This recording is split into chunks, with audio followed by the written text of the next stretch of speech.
Again,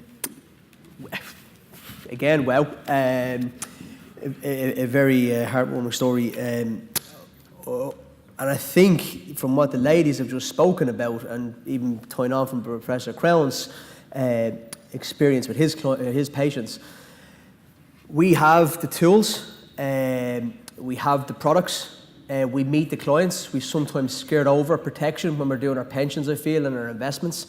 We sometimes maybe, like in Bernie's case, was just brushed over, not really hit home hard enough. I think, and not just pushing cash calc again, but I do think that using that type of system, using the ClearChoice system, and using the tools that you have.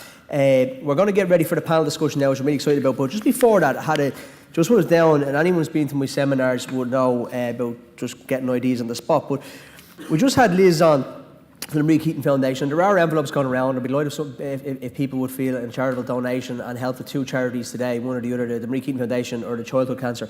It'd be great obliged if you could do that. But I was just thinking, Liz just out there giving her services to nearly everyone in the room, you know, and we've got life assurance companies here that want to give us the best support they can to get more products in the door. So why don't you as brokers have a chat with maybe your local, somebody down the road or somebody down the street, and put on a seminar. Put a seminar on where you're going to talk to accountants, tax consultants, solicitors, bring in speakers, bring in the Marie Keaton Foundation to talk about how to prevent cancer and what the good work does, and help to promote our products along with the needs that they see. I think that's a massive gap for us to be getting involved in as an industry. And hopefully we'll do something in ClearChoice to help you brokers, along with the life companies, to bring those events maybe around, because we really, really, really need to shake up here, I think. And I think, like I said, we have the tools, we have the skills, we have the qualifications. We just need to shake it up a bit to get more people on cover. So look, we're going to go straight to our panel discussion. Are everyone mic'd up? So delighted from the panel discussion to have Gavin Maguire from SCORE, whose name is colleague. Gavin comes originally was in Irish Life before going to SCORE in the UK. And we also have Lorraine back up, and we have McGowan from Lion.ie. I'd encourage anyone thinking of getting into the social media space and having maybe look at Nick's website, Lion.ie, and having how interactive he is with clients. We're going to have a couple of floating the mics. This is not us thinking we know everything. It's just a selection of people. So if anyone wants to get involved, there'll be a couple of floating mics, yeah? So after we ask a couple of questions, if anyone has anything more to add, we'll open it to the floor. Please feel like getting involved and try and get the much out of the session. We're nearly there. This session is going to last only about 20 minutes. We're going to cut it down for you, and then we have Joe on to do the GDPR tool to show everybody how we have covered you for a GDPR compliance going forward from tomorrow, free 3 months, so nobody has to worry about GDPR in the room, basically, when Joe gets on the stage, and that's it, then wrapping up after that. So we're almost there, and thanks for attentiveness to so far. So we get everyone up on the stage, to 3 people. Thanks. So from a format-wise, we've compiled, we spoke to a couple of brokers that are in the room still, and we compiled a couple of questions to maybe get across to see what way we could maybe open up a discussion. I'm going to throw you guys, I'm sorry, but I'm going to go straight to a different question.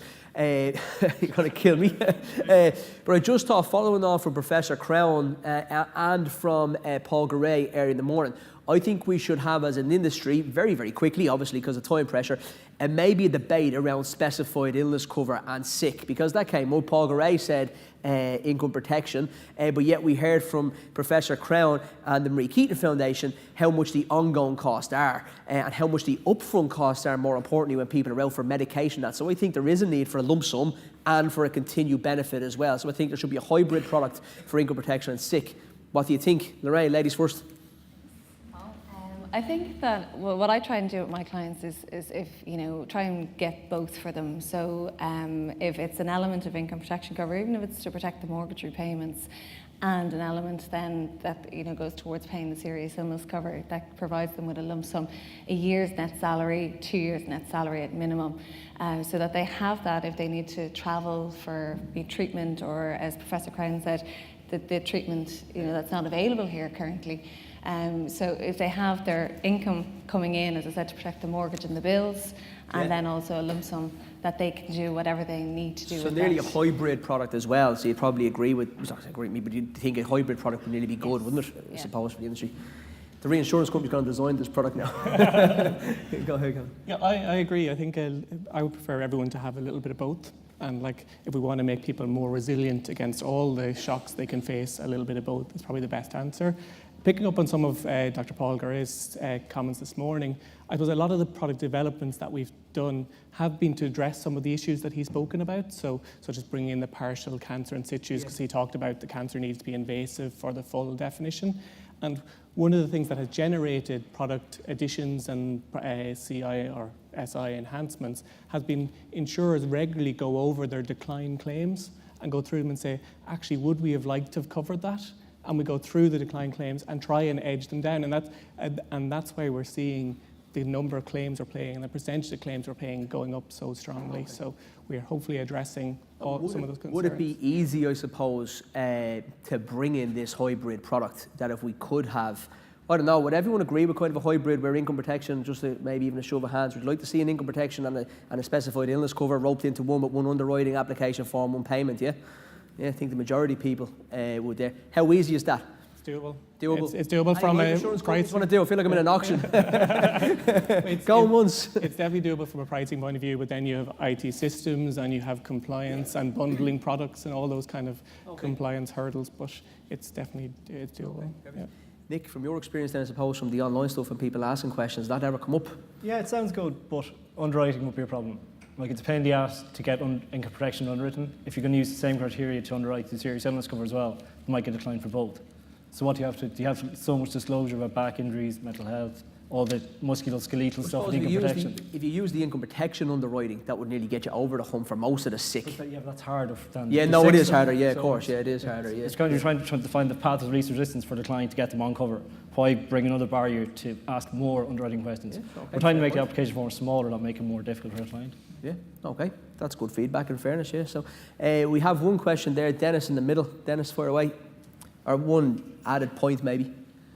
Anyone else want to put your hand up for the mic for the next one, if anyone's interested? I just think there might be a problem with the tax relief if you had the two products going through in one direct debit.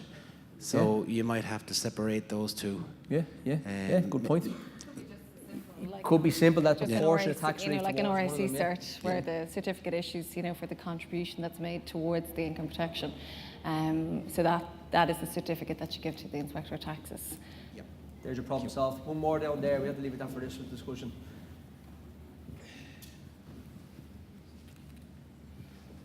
There you go. Sorry. There's been a product that's been around for many, many years, maybe not so much of recent. The old family income benefit, if it could be underwritten on the basis of income protection, that way you'd get both of them over on the same basis. And from a tax relief perspective, it would be treated as an income protection type plan with a specific term. And more importantly is you could have a bullet payment in for say 2 years up front or something like that of the income payment, which would actually give you the product that you want. There you go, another solution. Excellent, thanks for that. I suppose just moving on then, it's something we get asked. We spoke about robo-advice earlier on and the impact that it might have. I know Dave from SCORE touched on that, if everyone remembers. Two questions in one, I suppose. One was, what would you think would happen to our industry, and maybe everyone in the room, if Amazon entered the market? And following up with that, do you think there is a threat of robo-advice in maybe the next 5 to 10 years, really? Yeah, I think with, again, Millennium generation and Generation X still there, as we saw earlier on in the slides, there's definitely, and people do go and look for the information. They source it first before they maybe speak to their advisor, so that they're preempting, I suppose, the conversation that they're going to have with the advisor. And, I do think that it will come in, there's no doubt about it, but will it take over? Who knows? Like there's limitations to the robot. I think as Damien said, that face-to-face interaction. Well, I took out my own specified illness policy a few weeks ago actually, and I did it all online. And because I work in the industry, I understand the product obviously very much. But I don't think my friends, and I just scrape into that millennial generation, I don't think any of my friends would be confident enough to do that. I think they would come to me probably. they would come to me as a friend who works in the industry and look for that referral or recommendation. So I think that piece is still going to be key. So you may get people to do more and more research online and go down a journey, but I think actually to say how much cover do we actually need, and hitting that buy now button is a little bit difficult in at least the short to medium term. Nick, I suppose this is your speciality, this is your neck of the woods.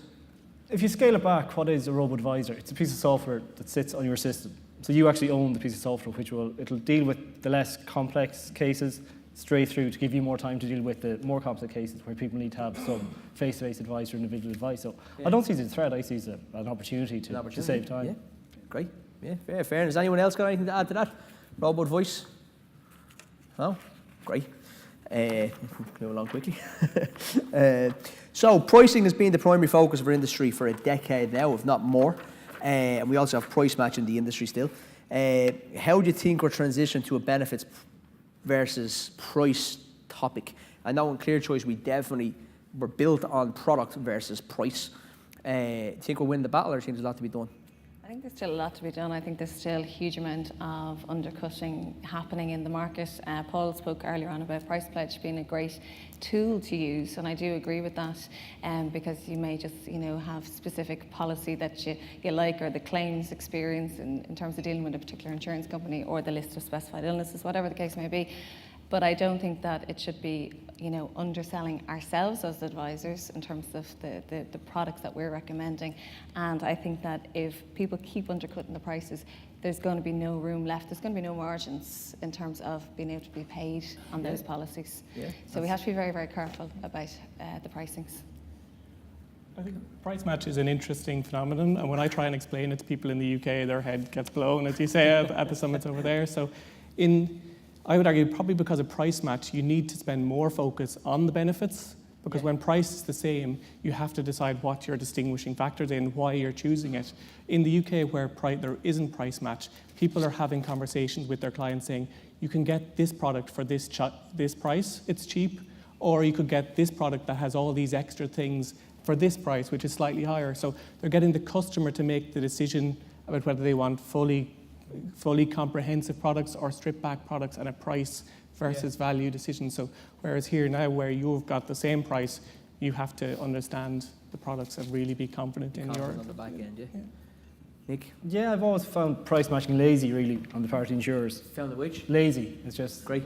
Like, what's the point of having pricing or actuaries who say the premium is €26, but another insurer will do it for 21, we'll match that, and we'll take 15% off. Yeah. So the first price is totally wrong. It's like, where does the pricing come from? Yeah. Like, if they all have their individual prices, it's another reason to choose one insurer over another. If they have a segment of, say, females where they've less risk and can give better prices there, do it instead of just being lazy and matching the lowest in the market. Do you just on that lazy point then, maybe, or just to kind of combat it, do you think that is probably hindering the development of the product? Or is it because of a price match, even a price match society, and you've got one company A at, like I said, 26, company B at 21, it's very hard for company A to pump in money into making that product better for our clients, because they're more focused on getting to 21 quid than enhancing the product. And then minus 15% as well. Pardon? And then minus 15%. And then minus 15, yeah, exactly, yeah. So it becomes, I think it's remarkable that the insurers in Ireland have actually done so much with their product over the last few years in terms of the developments they've had in. They haven't been free developments. They've been very expensive, and the insurers have been absorbing those costs because they're price matching down to the cheapest or 15% below the cheapest. So I think it is quite remarkable that the product has developed as much as it has. As much as it has, with the restriction of price match. Exactly. Would it be fair to say then, if price match was bin, then we had maybe a Yellowpack product that was the cheapest on the market, what we could say to our clients, there's the cheapest of the cheap, but hey, here's 3 or 4 different options that are more expensive but cover a lot more for you and your family. Would we see better products, you think? Yeah? Yeah, it's like income protection is more expensive than serious illness cover because it's a better product. Yeah. And you can explain that to the client why it's better, why it's more expensive, and either decide on that or serious illness cover. Yeah, and there's a good point. Just a quick poll for the insurance companies in the room. Who would maybe like to see price match getting made redundant and free movement of price in the market? Okay, yeah. Not many. Everyone's still scared of that price match thing. Anyone else got anything to add on price match? I do, Paul. Great, Kieran, just one behind you before, so if you don't mind. We get a mic here for the next question, Mikey. Just, Paul, well, it's not, I know it's a protection seminar, but going back to price matching or pricing, years ago we brought out the PRSA, and they brought out the PRSA at, was it €10 a month? Who sells the PRSA at €10 a month? Yeah, very true, yeah. Okay, good point. Kieran? Don't sing now. Are we down one? Try that one. I just think price match is financially dangerous for insurance companies. Like, I'm long enough around to, I suppose, have seen the Equitable Life, doing this, no commissions with pensions, and look what happened to them. So I just wonder the effect on the life insurance funds in all these insurance companies. Would somebody go bust with price matching? Is that a possibility? How many margins the insurance companies are making? We don't know that. Do you want to tell us? Okay, very good. We'll leave it at this last one, and we can get on to the GDPR. Sorry, that's the wrong question. So, sorry, lost my trail here, excuse me. So if people in the room, I mentioned this earlier on, if people in the room are looking for growth areas, because we do have a little bit of an industry issue where the same premiums are kind of just sloshing around town from different companies to different companies. That was definitely prevalent through the recession. We're hoping to break out of that. I do think by having good discussions like today and everyone pooling their thoughts and the brain powering together to develop maybe new products or new avenues would be great. But I think an area that's undercovered a lot is business protection. I don't think we've cracked it as an industry at all. So again, as Lorraine, obviously being a tax consultant, you've definitely got a bit of an advantage because you're dealing with business owners more than we probably would be. About their affairs, maybe the nitty gritty of their businesses, rather than we're just seeing a pension contribution going in. So how do you crack it, or what's your thoughts on business protection? Again, it's when you meet with the clients, it's looking at everything for them and showing them ways that they can extract benefits from their company for themselves personally, but also in a tax efficient manner. Business protection, is simply a term assurance policy that's written or owned by the company for the benefit of the company. If it's shareholder protection, it's to protect the shareholders in the event of death, or key man cover if there's a sickness of one of the shareholders. So it's just vitally important to specify these things out to clients to make them aware of the needs that they have. So it comes back down really to us as advisors, really making people aware. Yes. I think that's what the two ladies mentioned earlier on as well, that I think that's really what we're maybe missing a little bit more of. And it's not to be afraid to talk to clients about these things. You don't have to be a tax expert, you don't have to be expert, it's simply a term assurance product. Just on that then, before we move over to Gavin from SCORE, on that, we spoke previously about this, about having maybe, if it's a term assurance product and it is for shareholder protection, could we dump